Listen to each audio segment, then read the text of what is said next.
Alright guys, in this video we're going to talk about some defensive options.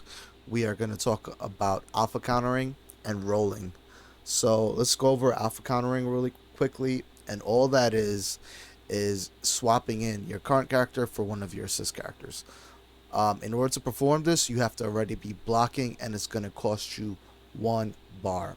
So the input to perform this action is while you are guarding, you do half circle forward plus the assist that you want to take point. So let's say I block something with cable here and I want to bring in Captain Commando. I'm going to do half circle forward and assist 2 while in block stun. If I want Sentinel, I'm going to do half circle forward plus assist 1 while in block stun. So we're going to have Storm do a Hailstorm, and we're going to alpha counter in Sentinel, right? So let's show this really quickly. Here we go.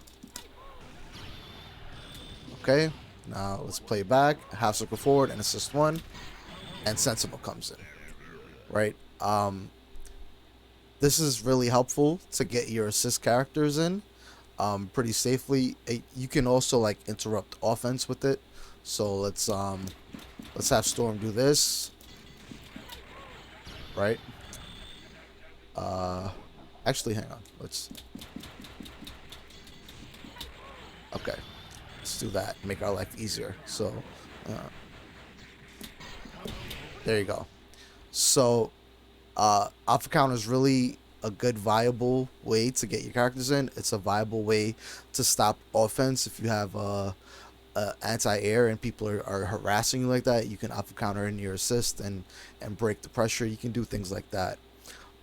It's also good for punishing, right?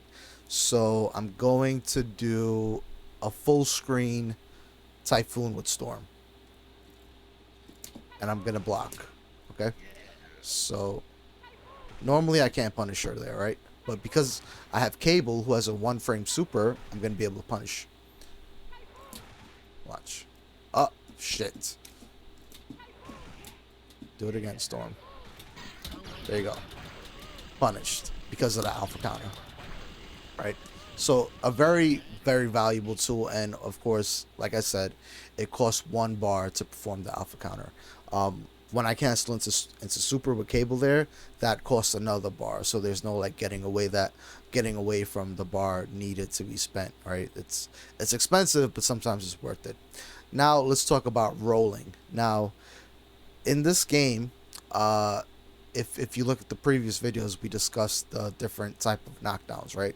There were hard knockdowns, which I consider flying screen. So like that's a hard knockdown. You cannot roll out of hard knockdown. But soft knockdown, you can roll from things like this, right? Where the screen doesn't fly, so you can roll.